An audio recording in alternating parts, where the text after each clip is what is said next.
Not unless there are changes.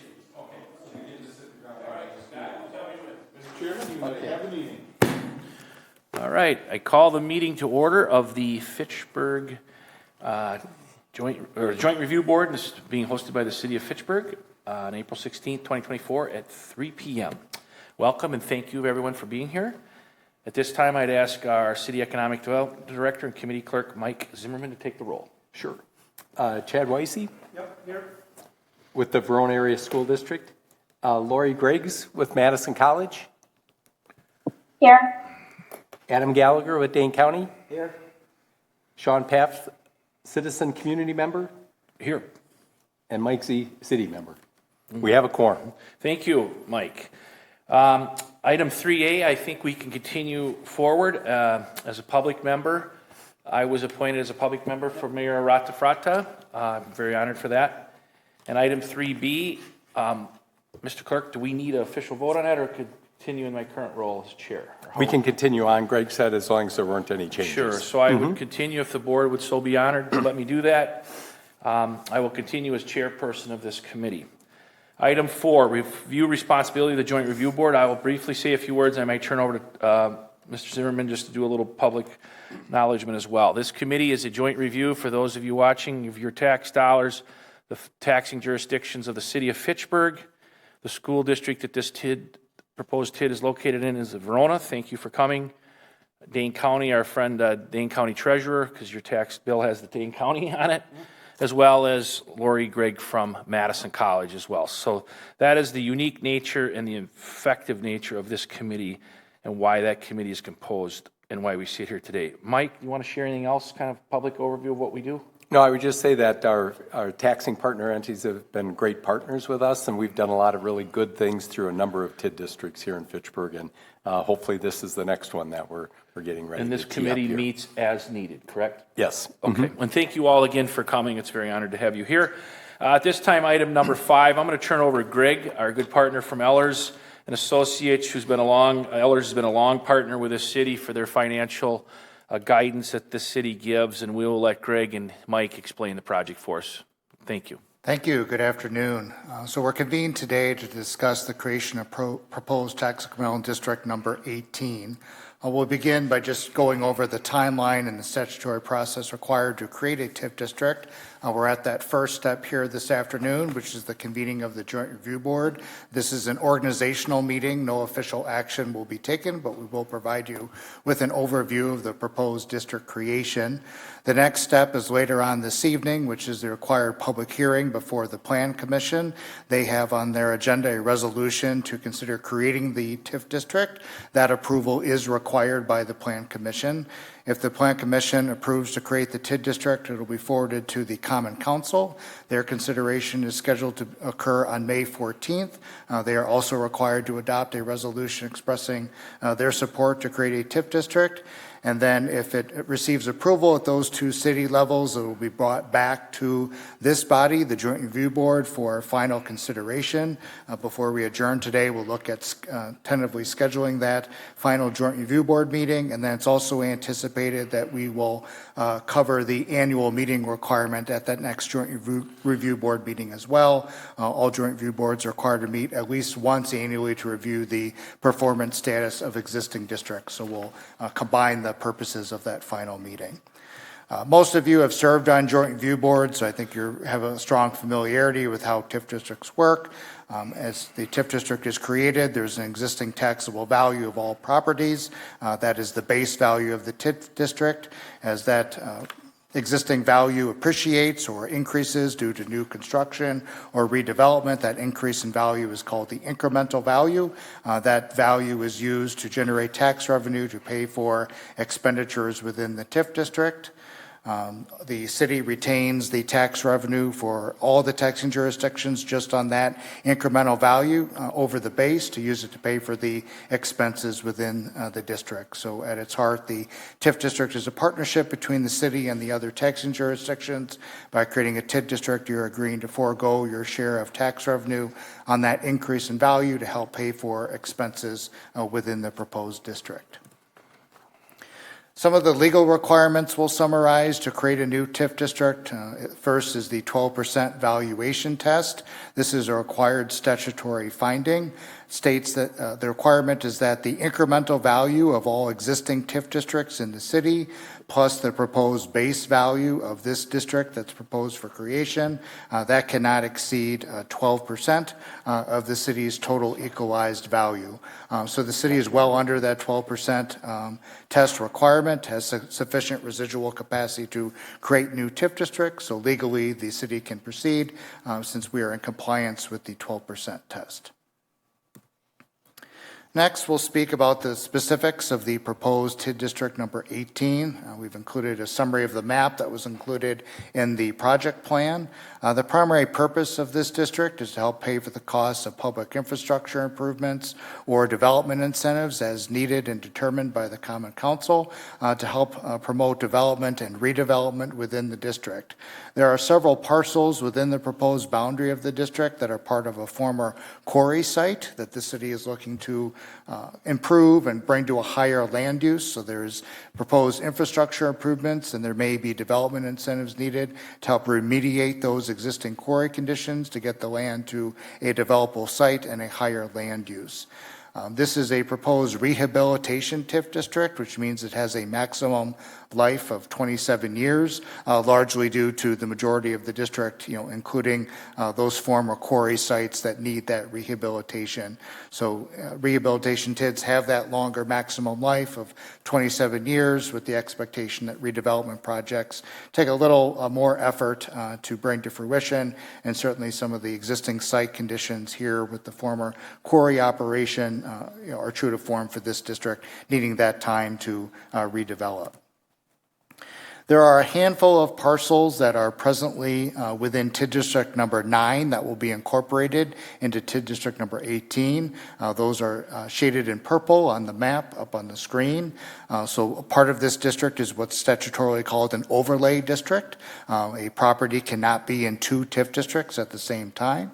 So those properties will now, if this district is created, go from being in TID 9 into TID District number 18. Greg, did the TID 9, does the clock start in at 27 years now, or does it continue with that existing? The existing time frame for TID 9 is unchanged. So those parcels that are being overlaid will be part of the 27-year life. Do you remember the year of the TID 9, Mike? Do you know that? I don't off the No top problem. of That's my fine. head. Keep going. Ms. Steele. Thank you, Ms. Steele. No problem. We've summarized the rehabilitation criteria and findings that are required by statute to demonstrate that at least 50% of this area is suitable or is identified as meeting the criteria for a need of rehabilitation or conservation.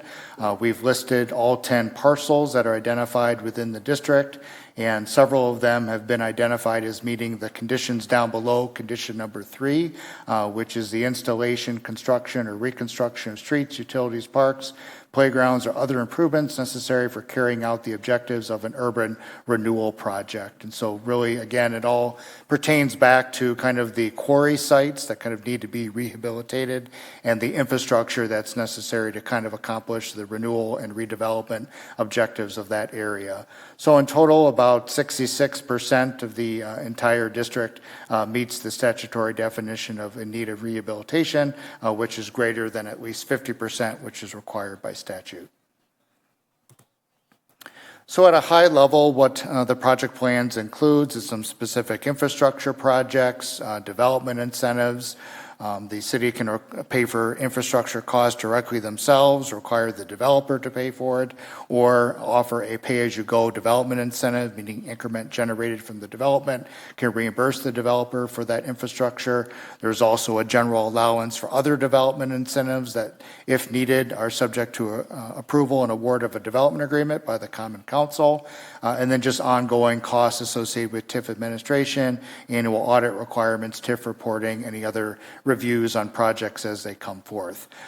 So the city has a policy that if any development incentive is requested, the developer is required to go through what's called a pro forma review analysis to financially demonstrate that there's a gap on the project and the TIF assistance is warranted.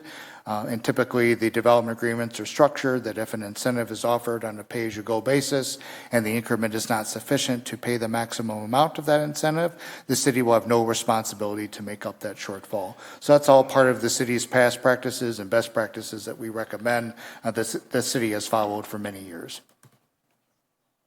We've included a detailed list of the proposed infrastructure projects, and there's a corresponding map in the project plan that shows where these improvements are noted. It's worth mentioning that approval of a project plan is not an authorization for the city to proceed with any particular project. It just makes them a TID-eligible expense under statute. Any of these particular projects would still require normal approval by the Common Council for them to proceed. But it does make them a TID-eligible expense if those projects are authorized in the future.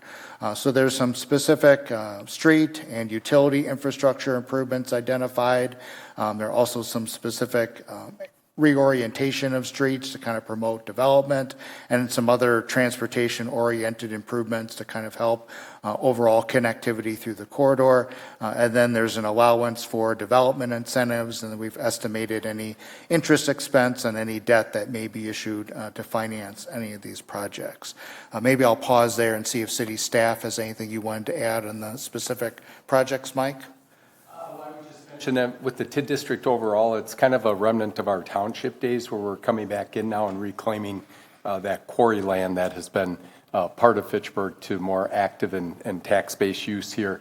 And it's not only for new prospects that we're looking at to have some industrial zone land for clean manufacturing, light industrial, but it's also for our existing Fitchburg companies as part of it. But in the project cost list there, we had some things down with stormwater along Cottonwood and the Military Ridge bike trail. We've got some issues along there that we need to kind of come back in and do some improvements and some upgrades.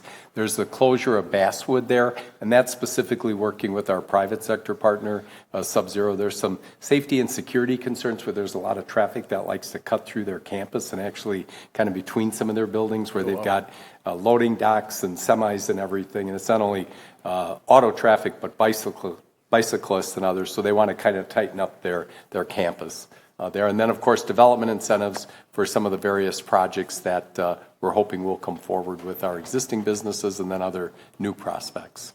And once we get to that section, I can maybe talk about two in particular that we've got on the radar screen. So, Greg, we're dealing with, can you go back, we have 9 business owners, is that correct? Was it 9 different? 9 parcels. Parcels, I mean, yeah, okay. And of those parcels, we've got some that are known quantities there. So Payne and Dolan owns a lot of the property. Correct. As far as the former quarries, and they are actively working with us even right now for potential prospects that might be looking for land. We can refer them right directly to Payne and Dolan. We've got Promega that has the land south of their manufacturing building there, so they own that for future expansion and prospect. We've got Sub-Zero that has land west of Commerce Park that's been quarried by Payne and Dolan. That's sunsetting now, so they've got additional land there. Sub-Zero also has the land north of where they have the barn facility, and that's where probably the first project that we will see in the TID district with a corporate conference center is going to be coming forward. And then immediately south of Cottonwood, right there, we've got a 7-acre parcel that we worked with General Beverage to acquire from Payne and Dolan that once they finish their headquarters facility, looking out a couple of years, they hope to do a warehouse distribution facility on that site to accommodate them. So again, it's getting out front of our existing businesses that need more land for additional development. And did we choose the Lacey Road as kind of the hard stop to the south? We didn't consider going on the other side of Lacey Road at all to the south? To the south. That's a whole different project. I think that maybe would be a future amendment if this TID district is created. Right now, as members might be aware, we're working on the South Stoner Prairie Neighborhood Plan. Sure. That encompasses that area. But we also have quarrying activity on the south side of Lacey Road. So in the case of Yahara Materials, the former Richardson property there, they've got a conditional use permit Correct. to excavate the aggregate on that site. It's supposed to sunset in 5 years, so we kind of want them get the aggregate out, and then at some point in time when we reclaim that, maybe we would look to extend, depending on the land uses on the south side of Lacey Road. Any questions at all from committee members of where we're looking at here? It's the northwest corner of the intersection of Lacey Road and Seminole Highway. The new fancy roundabout we got there is kind of your furthest southeastern part of this parcel. So, And to answer your earlier question, our crack financial director there, Misty Dodge, we created TID number 9 in 2015, and it's got a 20-year life. I knew it was during a good era. Yeah. Anyway, thank you, Greg. Continue pushing on, or you or Mike? Keep going. Yes, I'll continue with just kind of wrapping up kind of the financial analysis summary. So as Mike mentioned, the city has reached out to several of the existing businesses and landowners within the district to kind of identify what the full potential development of the TID district could look like, and we've prepared a financial analysis to evaluate that. It is an illustration. It does kind of illustrate how much development potential is within the district. The city's practice with all of its TIF district is to kind of pace the level of investment with the district to match the pace of development. But when we're creating the district, we're kind of looking at that full potential. So we'll look at how that's modeled out. It's estimated about $155 million of value with that full build-out potential. If that's realized, that would generate about $48 million of tax revenue over 27 years. The district is projected to close in 2046 based on that full build-out scenario. So within the project plan is kind of a breakdown of each parcel and identifies kind of future incremental value increases based off of our development or redevelopment activity within that district, and shows the proposed phasing based over the 27-year maximum life of this district. So these are estimates based on those conversations with existing businesses and property owners in terms of potential development build out in the future. So this is how that $155.8 million of value was forecasted, just based on some build out of parcels within the proposed boundary. So again, that would generate about $48.3 million based off of the appreciation, modest appreciation and full build out of that area within the district. No power lines or anything like that. We've got to bury anything like that, is there? No. Okay. Well, that's a good thing. We've always had those, it seems. Okay. So we've included a cash flow projection that just illustrates how the projects identified in the project plan could be funded. So we have the tax increment coming into the district. Show conservatively if the city funded some infrastructure over a period of years through the issuance of general obligation promissory notes. And then we show, for illustration purposes, potential development incentives, just kind of identified two, kind of in the $6 million range, and then cash funding of some capital outlay as fund balance would be available, and then just ongoing planning and administrative costs of the district. So this is very much an illustration, kind of a forecast of if that full development potential was realized within the district and all the project costs identified in the project plan were undertaken and phased in as that development occurs. This just kind of illustrates the potential performance of the district. So again, just to kind of recap, the primary objective of the district is to promote some development and redevelopment, particularly on sites that have historically been a quarry operation. The city's identified some core infrastructure work that's necessary to bring that area and development to fruition. Also has included allowances for development incentives that will be awarded as determined and approved through development agreements with the Common Council. The maximum life of the district is 27 years. And really, is putting in the financial tool in place to help bring that redevelopment to fruition. So that's kind of the summary of TID District number 18. If staff has anything else they'd like to add, otherwise I'm happy to answer any questions.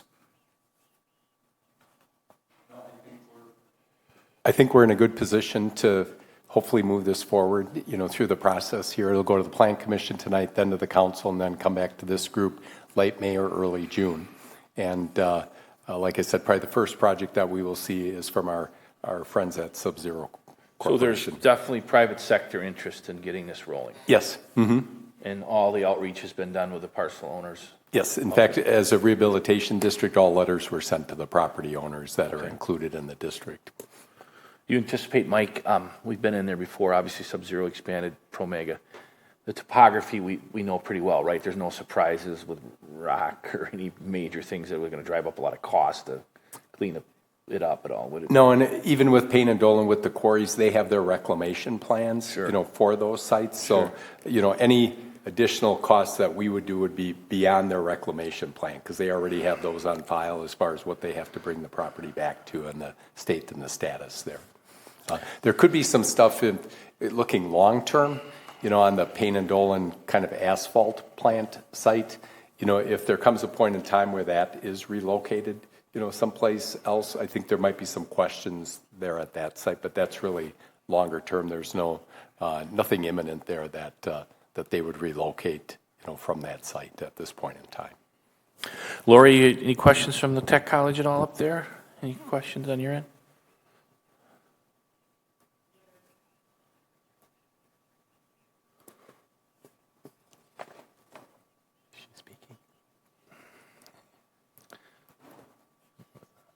The old saying goes, no news is good news, right?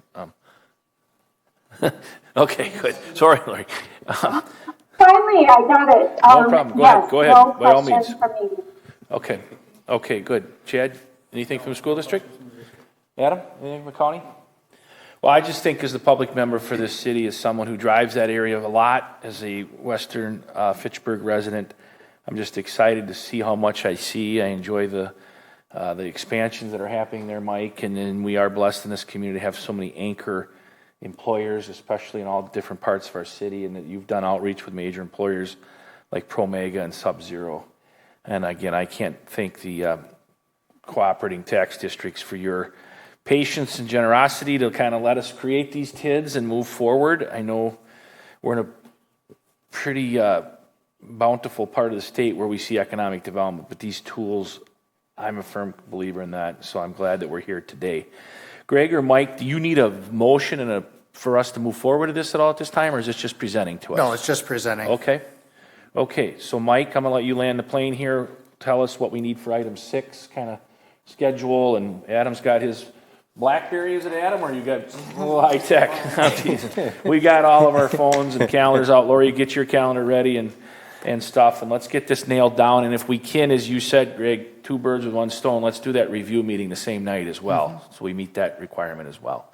So Mike, you want to shoot some dates? I just wanted, Misty and I had kind of looked at calendars, and we looked at possibly Thursday, May 30th, and then was it Thursday, June 6th? Were 2 dates we just wanted to kind of start with and see if that would work for Joint Review Board members. One reason for that is to stay out front of the Sub-Zero project and kind of the timeline that they're hopefully looking to get started with. So Thursday is usually not an active night for Planning Commissioner Council. We don't have to tie it up with that. No. Okay. No. And are we going to meet during the day or in the evening, or What would you like, sir? Whatever works best for you, for all of you. Well, it is a Thursday. It's not Labor Day or a Memorial Day weekend. Adam, what do you look like? The 30th works for me. The 6th, I actually have a conference that I'll be at. Okay. What are you thinking here, my friend from Verona? I cannot do the 30th. I could do the following week. Sorry. Okay. Greg, I'm assuming those dates are good with you? Yes. Lori, how are you? I'm good. Okay, Mike, what do you want to do here? We kind of got to... for either one that has a conflict on the 30th or the 6th, could you zoom in? Or is that not Potentially, an option? or I can send another rep from the district. Is that okay with you? Okay. Yeah, I can send maybe Pete, our finance director. Okay. Yeah. Thank you. Why don't we, thank you for that. Yeah. What would Thursday the 30th at 4 o'clock look like, just so people can do their day, and Adam, that gets you a chance to get down here after you do your work, and Pete can get out of there after the school. Misty, that okay with you? So Thursday, Lori, you good? Thursday, I'm good. Thursday, May 30th, 4 p.m. Mike will get us the fancy room again here at City Hall. And that'll serve as the final go-ahead after it's gone through the city process, and then we'll do our annual review at that time.